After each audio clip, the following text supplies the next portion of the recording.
கைதான ரணிலுக்கு விளக்கமறியல். நீண்ட வாத பிரதிவாதங்களை அடுத்து கோட்டை நீதவான் உத்தரவு. எதிர்வரும் 26 வரை தடுப்பு காவல். சக்கர நாற்காலியில் பிரசன்னமான பாரியார் மைத்ரி.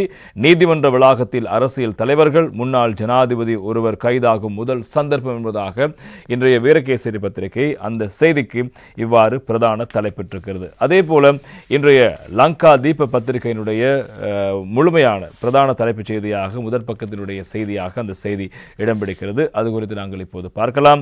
ரஜே முதல் லக்ஷ எக்கசிய அட்டக்கு හැට 6ක අවිභාවිත කලයි චෝදනා රනිල් රිමාන්ඩ් என்பதாக இன்றைய லங்காதீப் பத்திரிகை தலைப்பிடுகிறது. හිටපු ජනපතිවරයෙකු රිමාන්ඩ් වූ පළමු අවස්ථාව என்பதாக அந்த செய்திக்கு தலைப்பிடப்படுகிறது.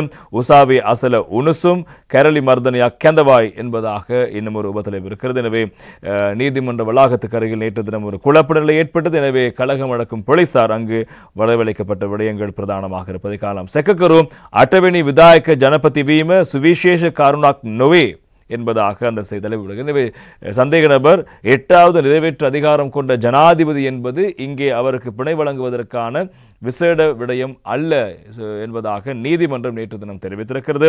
ரணில்கே லிப்பியகின விமர்சன கரண்ண சிஐடியற்ற நியோக் என்பதான ஒரு செய்தியும் இருக்கிறது. ரணிலுக்கு வருகை தந்த ரணிலுக்கு கிடைத்த அந்த அழைப்பு கடிதம் தொடர்பாக விசாரணை செய்யுமாறு சிஐடிக்கு உத்தரவு பிறப்பிக்கப்பட்டிருக்கிறது. முன்னாள் ஹிட்டபு ஜனபதி லேக்கம் சமன் ஏகநாயக்கிட்ட ரட்டயாம தகனாம் என்பதாக அந்த செய்தி தலைவர் காணலாம். எனவே முன்னாள் ஜனாதிபதி ரணில் விக்ரமசிங்கனுடைய செயலாளர் சமன் ஏகநாயக்கவுக்கான வெளிநாட்டு பயணத்தடை நேற்று தினம் நீதிமன்றத்தினால் விடுக்கப்பட்டிருக்கிற செய்திகள் முக்கியமாக இருப்பது காணலாம். விஸ்வவித்யாலයට විනාඩි 5කින් යන්න තියෙද්දී கிலோமீட்டர் தேசியக்கதுரின் ஹோட்டலයක් அரங் என்பதாக பிரதி சாலிசிட்டர் திலீப் பீரிஸ் அவர்கள் நேற்று தினம் குறிப்பிட்டிருந்தார். எனவே அந்த பல்கலைக்கழகத்துக்கு 5 நிமிடத்தில் செல்லக்கூடிய நிலைமை இருந்தும் 200 கிலோமீட்டர் தூரத்தில் ஒரு ஹோட்டலை இவர்கள் எடுத்திருக்கிறார்கள் இந்த நிகழ்வின் போது என்பதாக சுட்டிக்காட்டியிருக்கிறார்.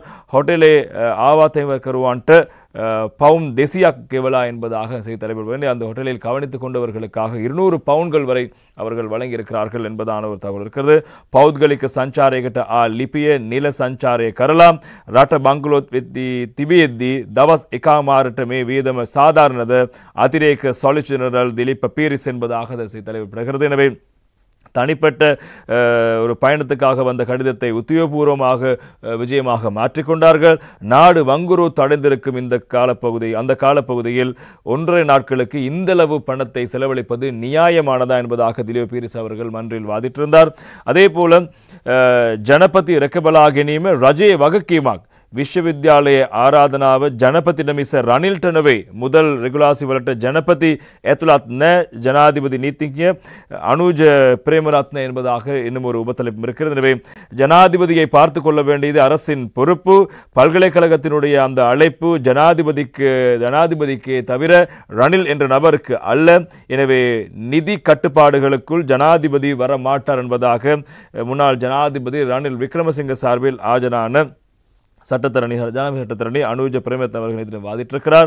அதே போல் இன்னும் ஒரு தலைப்பும் இருக்கிறது. தீந்துவ துண்ணே பய ஹத்தரகட்ட பசுவ விபாகிய அத்தரே விதுலிய விசந்தி வெலா என்பதாகவும் இன்னும் ஒரு தலைப்பு இருக்கிறது. எனவே அவர் நீதிமன்றில் ஆஜர்ப்பு செய்யப்பட்டு 4 மணித்தியாலங்கள் பின்னரே இந்த விளக்கமறியல் உத்தரவு தீர்ப்பு வெளியானது. இந்த தீர்ப்பு அல்லது விவாதம் இடம்பெற்றுகின்ற போது நீதிமன்ற வளாகத்தில் மின் துண்டிப்பும் ஏற்பட்டிருக்கிறது என்பதாக இன்றைய லங்காதீப் பத்திரிகை முழுமையான தலைப்புச் செய்தியாக அதனை வழங்கியிருக்கிறது. அதே போல இன்றைய டெய்லி மிரர் பத்திரிகையினுடைய பிரதான தலைப்பு Ranil Wickremesinghe arrested charge remanded என்பதாக அந்த செய்திக்கு இன்றைய டெய்லி மிரர் பத்திரிகை தலைப்பெற்றிருப்பதை பார்க்கலாம். எனவே இந்த தலைப்போடு ஒரு உபத்தலைப்பு இருக்கிறது.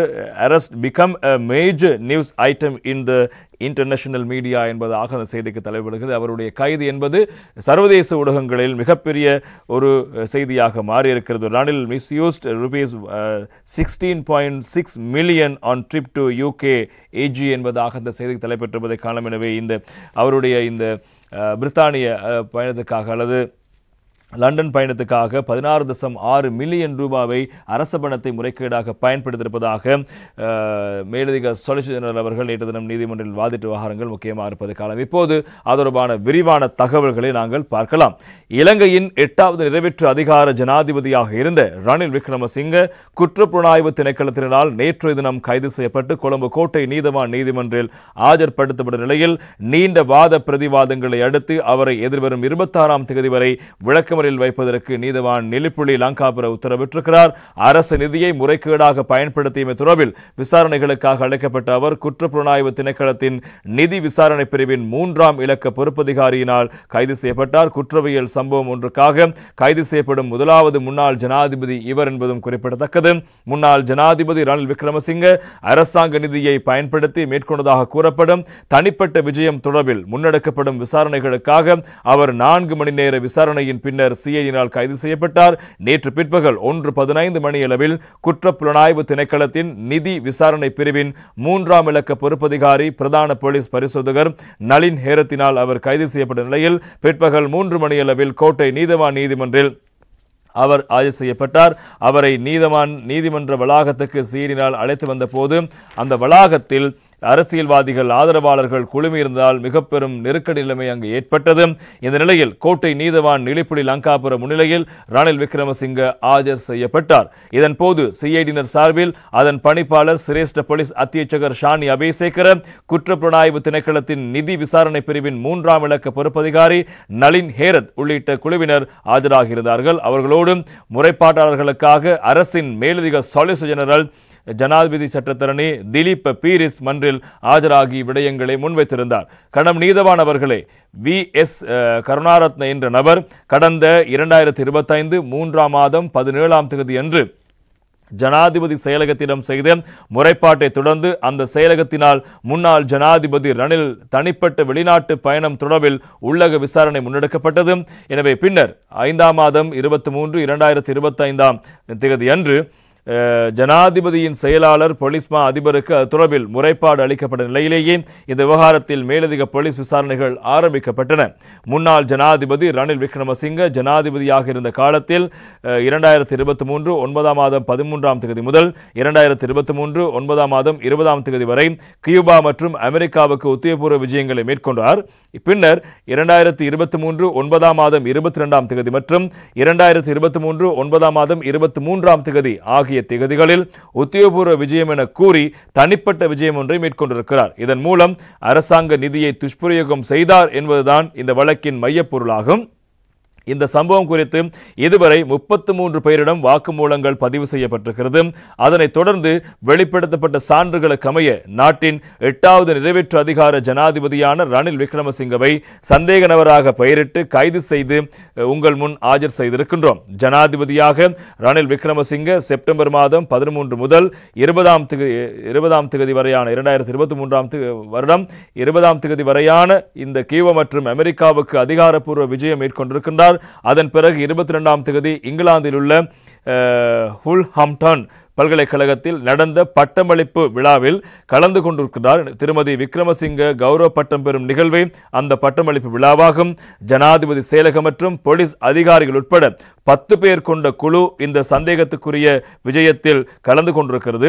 2 நாட்களை கொண்டதாக இந்த தனிப்பட்ட விஜயம் அமைந்திருக்கிறது. இந்த 2 நாட்களில் செலவிடப்பட்ட மொத்த தொகை 166 லட்சம் ரூபாய் என தெரிய வந்துள்ளது. இந்த தொகையில் ஜனாதிபதி செயலகம் 133 லட்சம் ரூபாவையும் போலீஸ் மற்றும் கடற்படை 32 லட்சம் ரூபாவையும் செலுத்தியிருக்கிறது. இந்த விஜயம் தொடர்பான முதல் ஆவணம் கடந்த 2023 ஆகஸ்ட் மாதம் 16ஆம் தேதி அன்றே கிடைக்கப்பெற்றுள்ளதை விசாரணையாளர்கள் கண்டுபிடித்திருக்கிறார்கள். அந்த ஆவணத்தின்படி இது ஒரு தனிப்பட்ட விஜயம் என்று தெளிவாக குறிப்பிடப்பட்டிருக்கிறது. இருப்பினும் 9வது மாதத்தின் 7ஆம் தேதி தனிப்பட்ட விஜயம் என்பது விஜயம் என ஆவணங்களில் மாற்றப்பட்டிருக்கிறது. இவ்வாறு தனிப்பட்ட விஜயத்தை உத்தியோகபூர்வமாக மாற்றி ஆவணங்களை திருத்தியது யார்? இது ஒரு தீவிரமான பிரச்சனை. இந்த விஜயம் மேற்கொள்ளப்பட்ட காலப்பகுதியில் சந்தேக நபரின் தனிப்பட்ட செயலராக இருந்த சாண்ட்ரோ பெரேராவிடம் நாங்கள் விசாரித்தோம். முதலில் இது ஒரு தனிப்பட்ட விஜயம் என்றே தானும் நினைத்ததாகவும் பின்னர் சந்தேக நபர் அதாவது ரணில் விக்ரமசிங்க அவர்கள் ஜனாதிபதியின் ரீதியில் இது ஒரு தனிப்பட்ட விஜயம் அல்ல என்று கூறியதாகவும் சாண்ட்ரோ பெரேரா அவர்கள் தெரிவித்திருக்கின்றார். இது தொடர்பாக அப்போதைய ஜனாதிபதியின் செயலாளர் சமன் ஏக்கநாயக்கவிடமும் விசாரணை இடம்பெற்றது.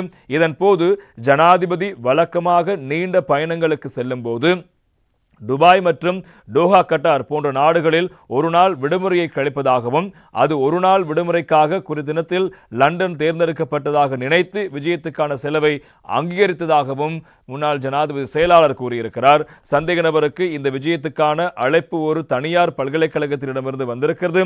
இது ஒரு உத்தியோகபூர்வ விஜயமாக மாற அந்த அழைப்பு அவருக்கு பிரிட்டிஷ் அரசாங்கத்திடமிருந்து வந்திருக்க வேண்டும். சந்தேகத்துக்குரிய விஜயம் குறித்து இந்த சந்தேக நபரிடம் ரணிலிடம் நாங்கள் விசாரித்த போது உத்தியோகபூர்வ தனிப்பட்ட விஜயங்கள் என்று எந்த வித்தியாசமும் இல்லை என்றும் எந்த ஒரு விஜயத்துக்கும் அரசு நிதியை பயன்படுத்தலாம் என்றும் அவர் வாக்குமூலத்தில் தெரிவித்திருப்பதாக திலீப் பீரிஸ் கூறியிருக்கிறார். எனவே வூல்வர்ஹாம்ப்டன் பல்கலைக்கழகம் லண்டனில் இருந்து சுமார் 206 கிலோமீட்டர் தொலைவில் அமைந்திருக்கிறது. ஆனாலும் இந்த சந்தேக நபர் லண்டனில் உள்ள ஆடம்பர லேண்ட்மார்க் எனும் ஹோட்டலில் தங்கியிருக்கின்றார். அங்கிருந்து பல்கலைக்கழகத்துக்கு சென்று வர சுமார் 400 கிலோமீட்டர் பயணிக்க வேண்டும். பின்னர் வூல்வர்ஹாம்ப்டன் பல்கலைக்கழகத்துக்கு அருகில் சுமார் 5 நிமிடங்கள் தொலைவில் 2 அறைகள் முன்பதிவு செய்யப்பட்டுள்ளன. இங்கு ஏற்படும் செலவுகளை பார்த்தால் வாகன வாடகைக்கு 45 லட்சம் ரூபாய், உணவு மற்றும் பானங்களுக்கு 3 லட்சம் ரூபாய், தங்குமிடத்துக்கு 34 லட்சம் ரூபாய், விருந்தினர்களை பராமரிப்பதற்கு 27 லட்சம் ரூபாய் என்று செலவுகள் பதிவாகியுள்ளன. நாட்டில் டாலர் பற்றாக்குறையால் நாடு வங்குரோத்து நிலையை அடைந்திருக்கிறது.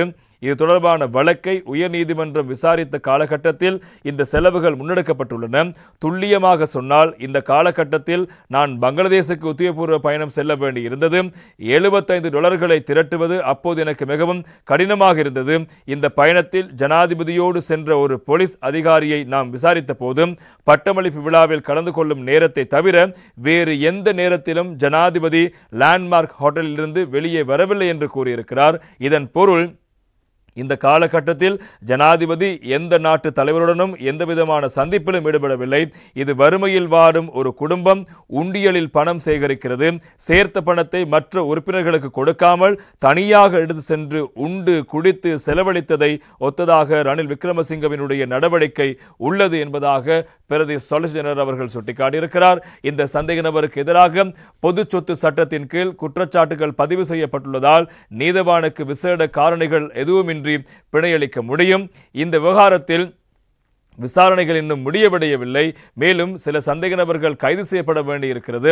அவர்களில் மிக முக்கியமானவர்கள் முன்னாள் ஜனாதிபதியின் செயலராக இருந்த சமன் ஏக்கநாயக்க ஆவார். விசாரணை இன்னும் நிறைவடையவில்லை.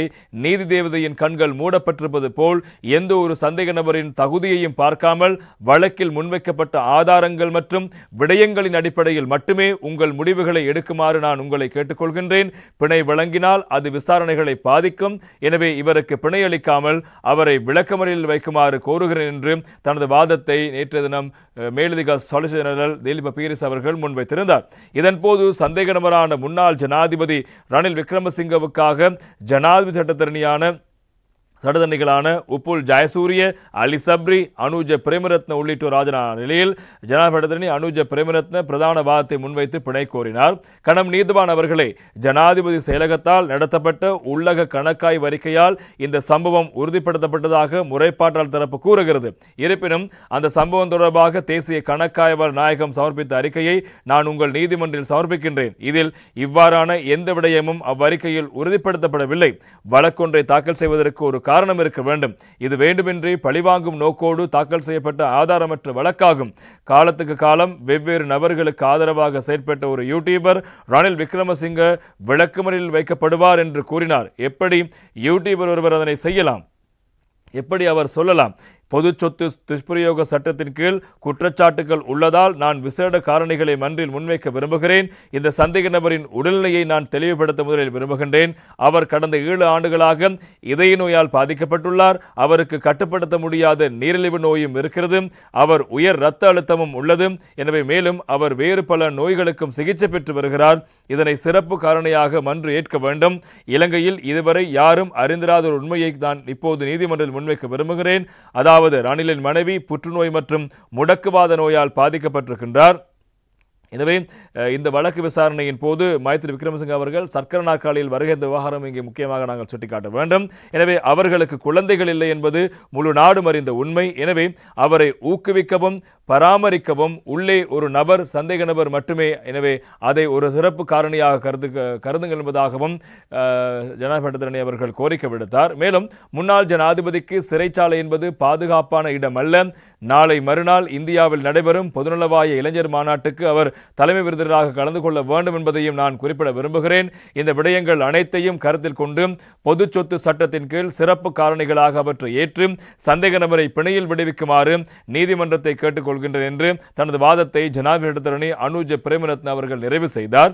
இதன் போது கோட்டை நீதவான் நெலுப்புலி லங்காபுர மேலதிக சொலிசிட்டர் ஜெனரல் திலீப பீரிஸிடம் சந்தேக நபர் சார்பில் ஜனாதிபதி அனுஜ பிரேமரத்ன நீதிமன்றில் சமர்ப்பித்த தேசிய கணக்காய்வு அலுவலகத்தின் அறிக்கை குறித்து முறைப்பாளர் தரப்பின் நிலைப்பாட்டை வினவினார். இதற்கு பதிலளித்த மேலதிக சொலிசிட்டர் ஜெனரல் அவர்கள் திலீப பீரிஸ் அவர்கள் சந்தேக நபர் சார்பில் சமர்ப்பிக்கப்பட்ட கணக்காய்வு அறிக்கை ஒரு வருடத்துக்கு பொதுவாக நடத்தப்பட்ட கணக்காய்வு அறிக்கை என்றும் அது ஒரு குறிப்பிட்ட விடயம் தொடர்பாக நடத்தப்பட்ட கணக்காய்வு அறிக்கை அல்ல என்றும் கூறினார்.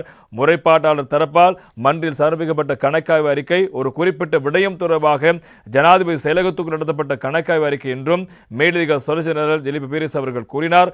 அத்தோடு இத்தனை நோய்கள் உள்ள சந்தேக நபர் நாளை மறுதினம் எப்படி இந்தியா செல்ல முடியும் எனவும் இவை ஏற்றுக்கொள்ள முடியாதவை என்றும் அவர் வாதிட்டிருக்கின்றார். முன்வைக்கப்பட்ட விடயம் ஆராய்ந்த நீதவான் நெலுப்புலி லங்காபுரம் குறித்த விடயத்தில் ரணிலுக்கு பிணையளிப்பதா இல்லையா என்ற நீதிமன்ற தீர்மானத்தை அறிவிக்க தனக்கு வாதங்களை ஆராய வேண்டியிருப்பதாகவும் அரை மணி நேரம் கால அவகாசம் கோரி மாலை 6:15 மணி அளவில் வழக்கை ஒத்திவைத்தார். பின்னர் வழக்கு விசாரணைகள் இரவு 9:50 மணிக்கு மீண்டும் ஆரம்பிப்பதாக நீதவான் அறிவித்தார். இதனையடுத்து இருதரப்பு வாத பிரதிவாதங்களை அவதானித்ததன் அடிப்படையில் சந்தேக நபர் ரணில் விக்ரமசிங்கவுக்கு பிணை அனுமதி வழங்க முடியாது இருப்பதாகவும் அவரை எதிர்வரும் 26ஆம் தேதி வரையில் விளக்குமுறையில் வைப்பதற்கு மன்று உத்தரவிடுவதாகவும் இரவு 10:03 மணி அளவில் நீதவான் அறிவித்தார். இவ்வாறு நிலையில் ரணில் விக்ரமசிங்கவுக்கு கைவிலங்கு அணிவிக்கப்பட்டு சிறைச்சாலை வாகனத்தில் புதிய மெகசின் சிறைச்சாலை கொண்டு செல்லப்பட்டார்.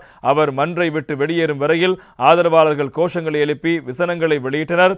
கலகமடக்கும் போலீசார் விசேட அதிரடிப்படை உள்ளிட்ட பாதுகாப்பு தரப்பினர் வரவழைக்கப்பட்டு அங்கே பாதுகாப்பும் அதிகரிக்கப்பட்ட விடயங்களும் இங்கே நாங்கள் சுட்டிக்காட்டப்பட வேண்டிய விடயமாக இருப்பது நாங்கள் காணக்கூடியதாக இருக்கிறது.